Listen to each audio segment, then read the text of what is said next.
오늘의 주요 뉴스입니다. 남아공의 질병 전문가들이 원숭이 두창 확진자가 폭발적으로 증가하진 않을 것이라며 백신 접종 필요성을 느끼지 않는다고 말했습니다. 화이자 최고 경영자도 원숭이 두창은 많이 걱정하지 않아도 될 것이라고 말했고, WHO도 과민 반응할 필요가 없다는 입장을 내놓았습니다.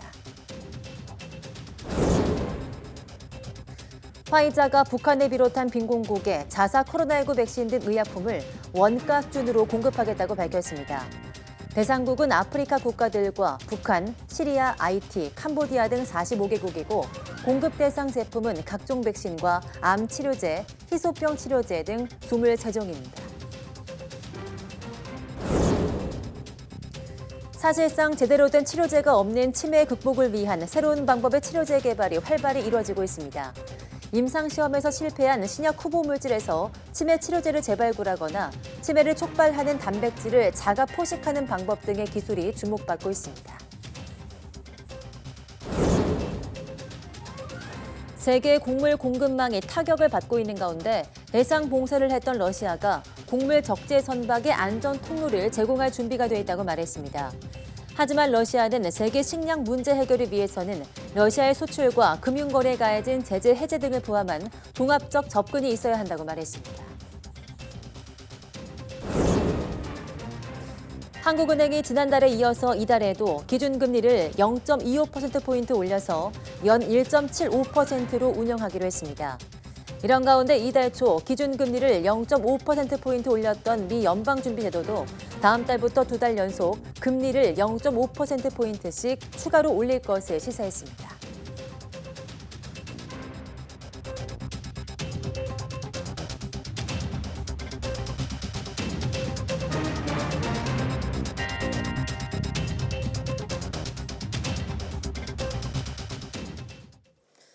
네, 여러분 안녕하십니까? 5월 26일 사이언스 투데이입니다. 오늘 0시 기준 코로나19 환자는 18,816명으로 전날보다 5천여 명 줄었습니다.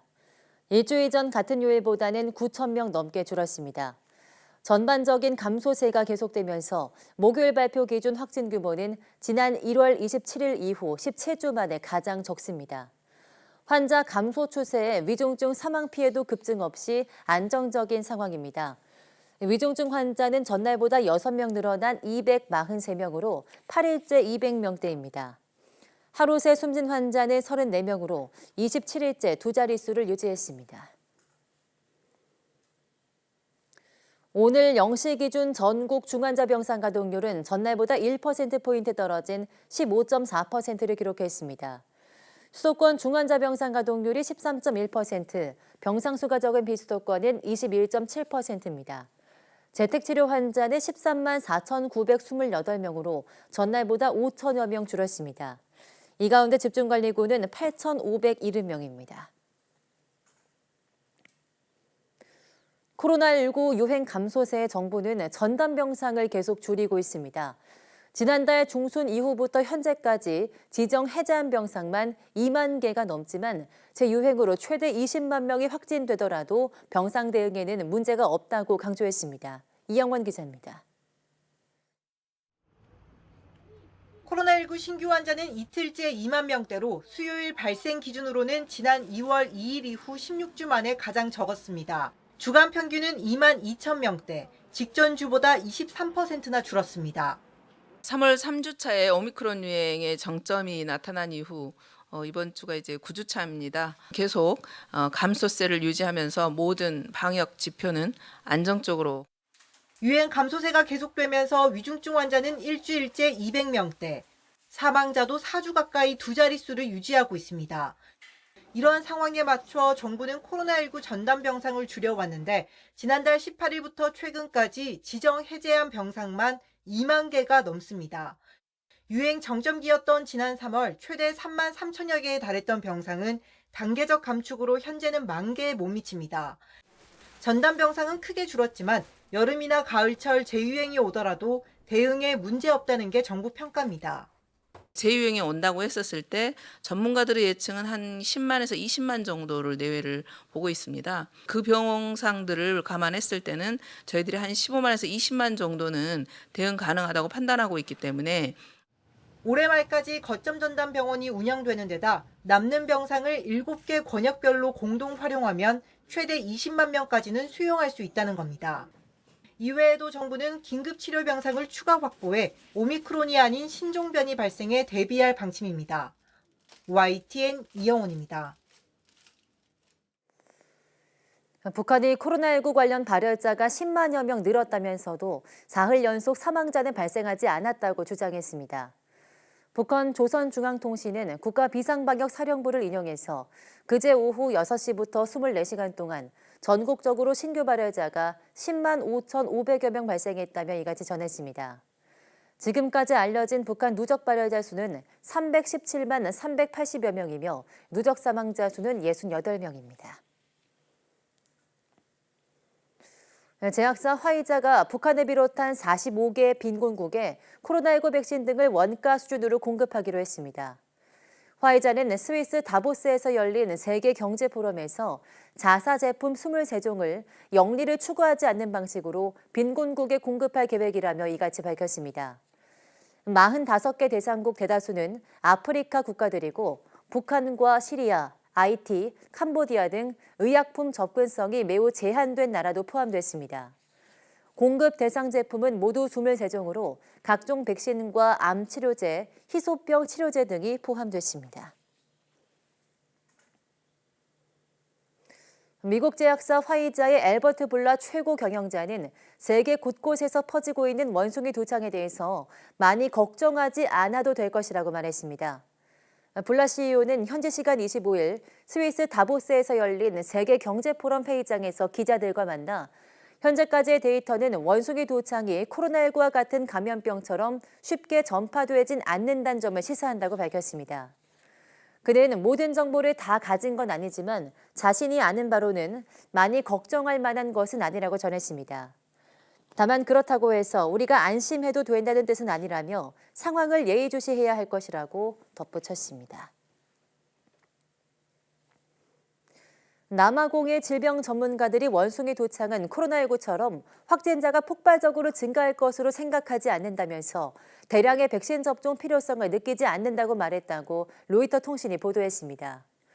에드리언 퓨런 남아공 국립전염병연구소장은 이 시점에서 원숭이 두창 대량 백신 접종을 할 필요가 없다면서 유행병학 관점에서 조사할 것이 많다고 말했습니다. 원숭이 두창은 서부와 중부 아프리카 일부에서 발생해온 풍토병으로서 보통 가벼운 바이러스 감염입니다.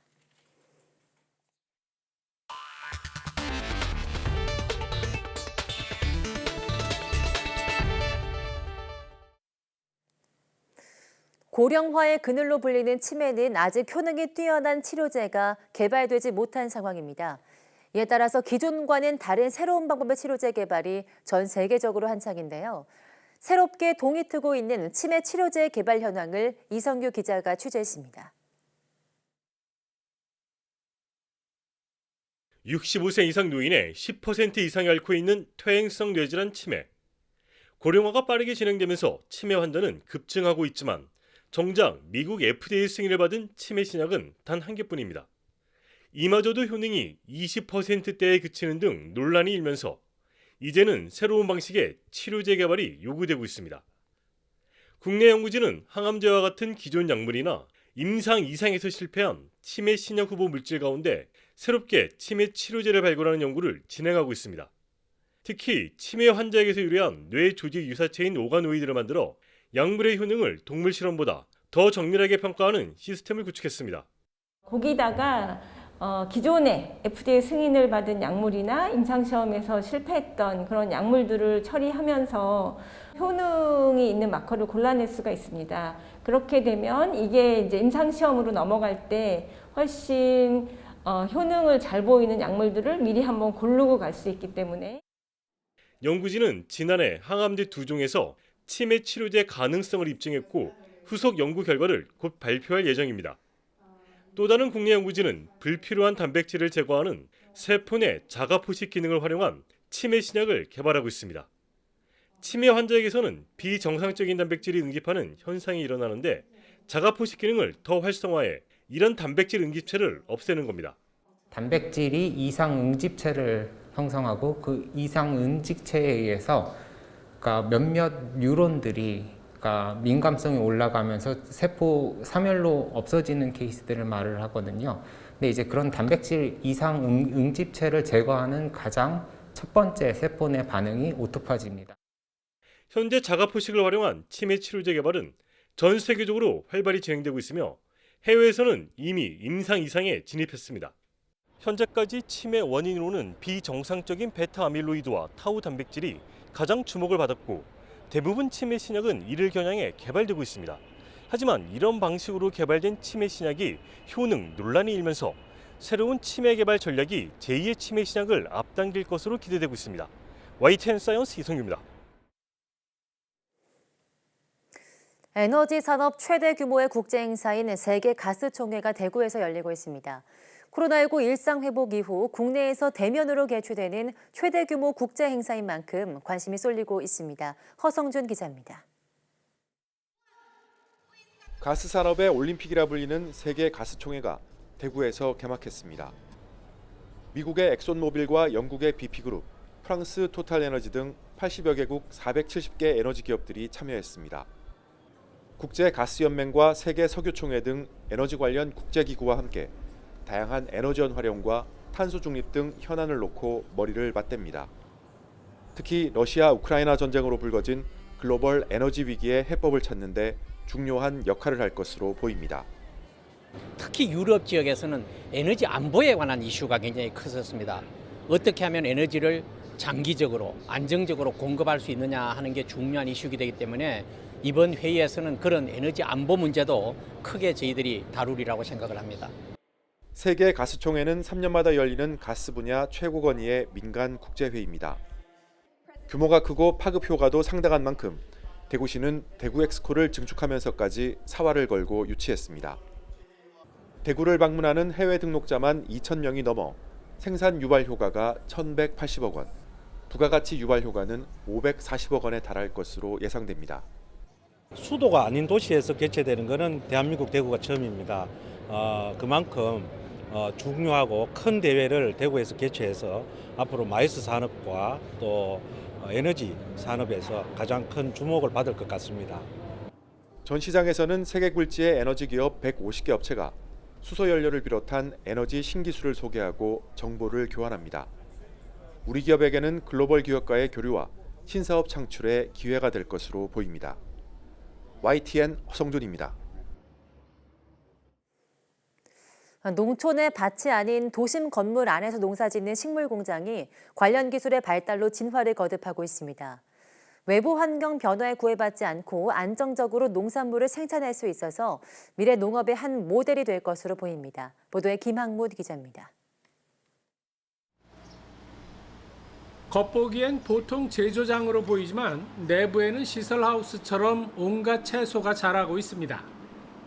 채소가 자라는 철제 틀은 바닥에서 공중까지 모두 9단으로 공간을 최대한 활용합니다. 여기에 채소 뿌리에 안개처럼 물을 뿜어주는 기술로 재배 기간을 줄인 게 특징.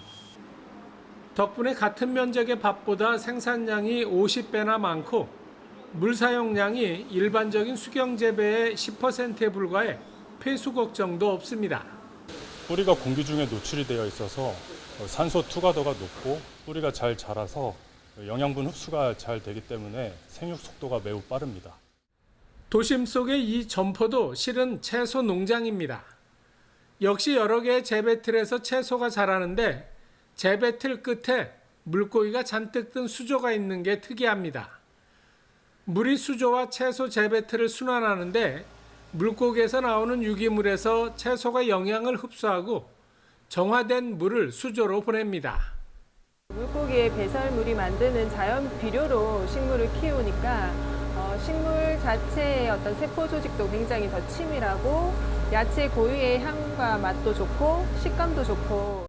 이런 도시명 수직 농장에서는 IT 기술로 온도와 습도는 물론 이산화탄소 농도 등을 자동 조절해 1년 내내 품질 좋은 채소 생산이 가능합니다.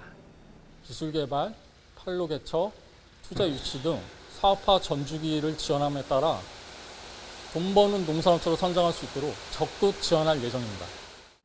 농촌진흥청과 한국농업기술진흥원은 농산물 수급과 소득 증대에 도움이 되는 도심 수직형 농장의 보급을 위해 관련 사업체를 선별해 지원하고 있습니다. YTN 김학무입니다. 한국은행이 지난 4월에 이어 2달 연속 기준금리 인상을 단행했습니다.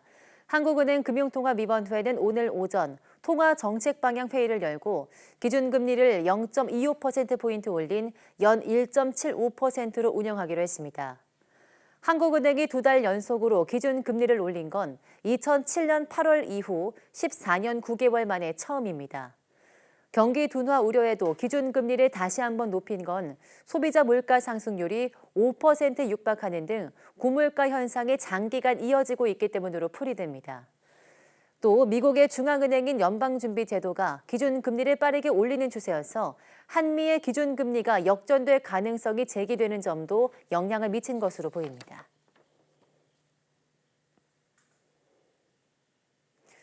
네, 안 오른 게 없는 요즘 가족끼리 외식하는 것도 부담스럽기만 합니다. 그렇다면 국민 고기, 삼겹살을 집에서 먹기로 하고 5만 원을 쓴다면 어느 정도 양을 살 수 있을까요? 이승윤 기자가 직접 도전했습니다. 물가가 오르니 돈의 가치가 떨어진 듯합니다. 10만 원 갖고 나오면요. 옛날에는 좀 사고 했는데 지금은 옛날에 비해서 5만 원씩밖에 못. 시민들은 정말 물가가 부담스러울 정도로 올랐다는 반응을 보이고 있습니다. 정말 물가가 얼마나 올랐는지 체감해 보기 위해서 제가 지금부터 5만 원을 예산으로 4인 가족이 저녁 식사로 삼겹살을 즐길 수 있게 장을 한번 봐보도록 하겠습니다. 포기상추 2,980원에 모듬 구이용 버섯 3,980원, 점인 마늘 2,780원, 파채 3,880원, 깻잎 1,068원, 쌈장 2,680원, 후추 3,340원, 참기름 5,480원, 소금에 2,280원을 쓰니 이제 4명이 먹을 돼지고기 2근 1,200g을 살 차례인데 남은 예산은 21,532원, 제주산 삼겹살은 1,200g에 63,300원, 다른 국내산 삼겹살은 1,200g에 38,000원으로 예산 초과. 미국산 삼겹살로 도전해봤지만 1,500g 대용량 포장에 가격도 29,700원으로 예산을 넘어 결국 목표 달성 실패. 욕심부리지 않고 파채나 버섯, 마늘, 깻잎을 포기하면 집에 참기름이나 소금은 있으니 얼추 먹을 만큼은 살 수도 있습니다. 가족 4명이서 뭐 외식하면요. 특히 삼겹살 파티 같은 거 하면은 예산 얼마 정도 잡으셔야 돼요?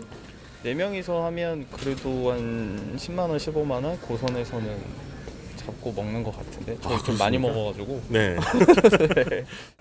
마트에서 사서 먹으나 식당에 나가서 먹으나 비용은 별 차이가 없을 거라는 말을 들었습니다. 근데 뭐 사실은 장을 봐서 음식을 준비하는 게 외식하는 거랑 크게 차이가 안 나요. 그래서 식당을 찾아가 봤더니 1인분에 16,000원이라 4명이 삼겹살 3인분에 1,000원짜리 공깃밥 2개로 만족해야 했습니다. 5만 원인데 양이 이게 정말 3인분밖에 안 되는 게 좀 놀랍네요, 요즘에. 네, 오늘 5만 원으로 저희가 장보기에 이어서 외식에도 나서 봤는데 4명이서 배불리 먹기가 정말 쉽지 않은 하루였습니다. 정말 물가 많이 올랐네요. 그래도 맛있게 먹겠습니다. YTN 이승윤입니다. 맛있냐? 맛있게 먹어. 미국 중앙은행 연방준비제도가 이달 초 기준금리를 0.5%포인트 인상한 데 이어서 6월과 7월에도 금리를 계속해서 0.5%포인트씩 올릴 것으로 보입니다. 상황에 따라 올해 안에 중립금리 이상으로 금리를 올릴 가능성도 시사했습니다. 이종수 기자입니다. 미국 중앙은행인 연방준비제도는 이달 초 열린 통화정책회의에서 기준금리를 0.5%포인트 인상하는 이른바 빅스텝을 밟았습니다. 당시 통화정책회의 의사록이 오늘 공개됐는데 대부분 참석자가 0.5%포인트의 기준금리 인상이 다음 두어 번 회의에서도 적절할 것 같다고 판단했습니다. 쭉 6월과 7월로 예정된 통화정책회의에서도 계속해서 0.5%포인트씩 기준금리를 올리겠다고 예고한 셈입니다. 제롬 파월 연준 의장도 이달 통화정책회의 직후 이를 시사했습니다. There is a broad sense on the committee that additional 50 basis point increases should be on the table at the next couple of meetings. 이렇게 된다면 오는 7월 미국 기준금리는 1.75%에서 2% 수준으로 올라가게 됩니다. 이달 의사록에서도 인플레이션이란 단어가 60차례나 거론될 정도로 연준이 물가 안정에 크게 신경 쓰는 모습이 나타났습니다. 특히 인플레이션이나 디플레이션을 유발하지 않는 중립금리 이상으로 기준금리를 올릴 수 있음도 언급했습니다. 올 연말 미국 기준금리가 그동안 예상한 2.5에서 2.75% 수준보다 더 높아질 수도 있음을 시사한 겁니다. 다만 연준의 연속적인 빅스텝이 하반기 경제 상황에 따라 통화 정책을 변경할 기회를 제공할 수 있다는 분석도 나왔습니다. And I think the FOMC minutes pretty much give the Fed the leeway to do just that if the economy performs as we expect. 최근 경기 침체 공포 속에 애틀란타 연방준비은행 총재는 물가 압력 진정을 전제로 9월에 금리 인상을 쉬어가는 것이 타당할 수 있다고 말했습니다. YTN 이종수입니다. 러시아는 곡물에 실은 선박이 우크라이나를 떠날 수 있도록 안전 통로를 제공할 준비가 돼 있으며 관련국들과 이 문제에 대해 협상할 용의가 있다고 안드레이 루덴코 러시아 외무차관이 밝혔습니다. 리아 노보스티 통신 등에 따르면 루덴코 차관은 25일 기자들에게 세계 식량 문제 해결을 위해선 러시아의 수출과 금융거래에 가해진 제재 해제 등을 포함한 종합적 접근이 있어야 한다면서 이같이 말했습니다. 또 우크라이나 곡물의 해상 운송을 위해선 우크라이나 측이 자국 내 항구들에 설치한 기뢰도 제거해야 한다고 지적했습니다. 그러면서 러시아 측은 모든 문제의 평화적 해결을 지향하는 모두와 대화할 준비가 돼 있다고 주장했습니다. 우크라이나 동부 돈바스에 화력을 집중하고 있는 러시아군이 점령 지역을 넓혀가고 있습니다. 러시아군이 전략적 요충지인 세베로도네츠크 외곽까지 진격한 가운데 우크라이나는 돈바스 전선에서 어려움을 겪고 있다고 밝혔습니다. 보도에 이상순 기자입니다. 우크라이나 동부 도네츠크 지역의 포크로우스크, 현지 시각 25일 새벽 날벼락이 떨어졌습니다. В 7:30 где-то утра прилетела ракета, повредила наш дом. Ну, жилью под ремонту подлежит или нет, я не знаю. 주 공격 목표였던 철로는 완전히 파괴됐습니다. 러시아군은 또 핵심 요충지 세베로도네츠크시 외곽까지 진출해 우크라이나군과 싸우고 있습니다. 우크라이나군으로선 주 보급로가 지나는 세베로도네츠크를 빼앗기게 되면 큰 타격입니다. 동부 돈바스 전선에서 러시아가 이처럼 세력을 확장하면서 우크라이나가 어려움을 겪고 있습니다. На окремих напрямках російські угрупування мають тимчасові тактичні успіхи, і в принципі це не є таємницею. Але те, що українські війська там відступають, це абсолютно неправильне трактування цих дій. 우크라이나군은 수도 키이우 등 북부 전선과 제2의 도시인 하르키우 인근의 북동부 전선에서는 러시아군을 몰아냈지만 동부에서는 고전하고 있습니다. 러시아가 북부와 동북부 전선에서 철수한 병력을 돈바스 전선에 투입하고 있기 때문입니다. 이런 가운데 푸틴 러시아 대통령은 모스크바의 한 군병원을 방문해 우크라이나에서 부상을 입고 돌아온 병사들을 위문했습니다. Где семья Торос? В Отдельно-Балканской республике. Хотите служить? Конечно. Будете? Спасибо. 푸틴 대통령은 또 자포리자와 헤르손주 등 러시아군이 장악한 우크라이나 남부 지역 주민들의 러시아 국적 취득 절차를 간소화했습니다. 이들 지역은 주민 투표를 통해 러시아에 귀속하는 법적 절차를 밟을 가능성이 제기되는 곳입니다. YTN 이상순입니다.